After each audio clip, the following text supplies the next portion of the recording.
اللہ تعالیٰ بندوں کو آزماتا ہے، پرکھ کرتا ہے، امتحان لیتا ہے، طرح طرح کی نعمتوں سے اسے مالا مال کرتا ہے، کاروبار وسیع ہو جاتا ہے،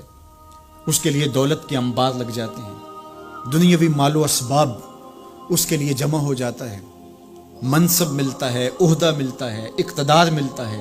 شان و شوکت ملتی ہے، لوگوں کے دلوں میں اس کا گھر بنتا ہے، تو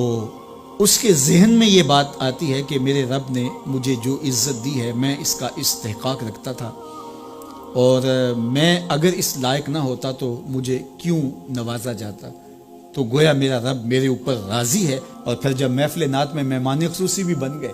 تو پھر تو ان کے نفس کو اور تسکین مل گئی۔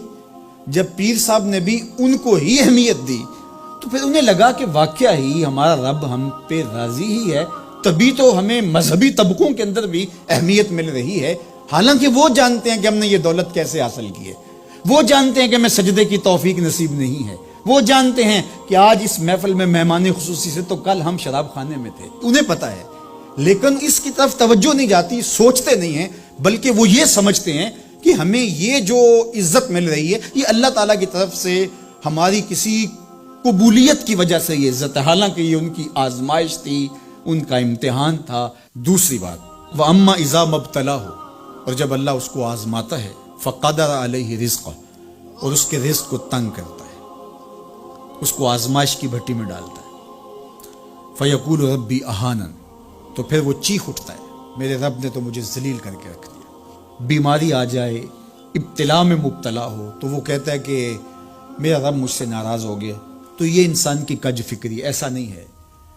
کسی شخص کو دولت کا دیا جانا یہ اللہ کی رضا کی دلیل نہیں ہے، اور کسی شخص کو غربت کے امتحان میں ڈالا جانا یہ اللہ کی ناراضگی کی دلیل نہیں ہے۔ حضرت امام رازی نے لکھا ہے کہ مکے سے لے کر طائف تک 70 ایسے نبیوں کی قبریں ہیں جن کی وفات صرف بھوک کی وجہ سے ہوئی، تکلیفوں میں، آزمائشوں میں، امتحانوں میں، ابتلاؤں میں اس کے بندے رہے ہیں۔ میرے اور آپ کے آقا و مولا حضور ختمی المرتبت کے گھر میں کبھی برابر چولہا نہیں جلتا تھا، کبھی کھانے کے لیے کچھ میسر نہیں ہوتا تھا، پانی پی کے اور کھجور کھا کے گزارا ہوتا تھا، تو یہ تو کوئی دلیل نہیں ہے۔ اللہ کی رضا کی دلیل کیا ہے؟ نیکی کی توفیق مل جانا، اور اللہ کی ناراضگی کی دلیل کیا ہے؟ کسی شخص کا گناہ پہ دلیر ہو جانا۔ کوئی بندہ گناہ پہ دلیر ہے اور معصیت، نافرمانیاں، اللہ کے حکموں کو توڑنا اس کا مزاج ہے، تو سمجھو اللہ اس سے ناراض ہے۔ اور اگر کسی کو اللہ نے سجدے کی توفیق دی ہے، کسی کو اللہ نے اپنے راستے میں خلوص کے ساتھ خرچ کرنے کی توفیقات عطا کی ہیں، حلال حرام کی تمیز اس کو عطا کر دی گئی ہے، تو پھر سمجھ لو کہ اللہ اس پہ راضی ہے۔ باقی رہی بات کہ کسی کو دولت کا زیادہ دیا جانا، کسی کو کم دیا جانا، تو یہ آزمائش ہے۔ اب جو اہل ایمان ہیں، اللہ کے بندے ہیں، وہ کیا کرتے ہیں؟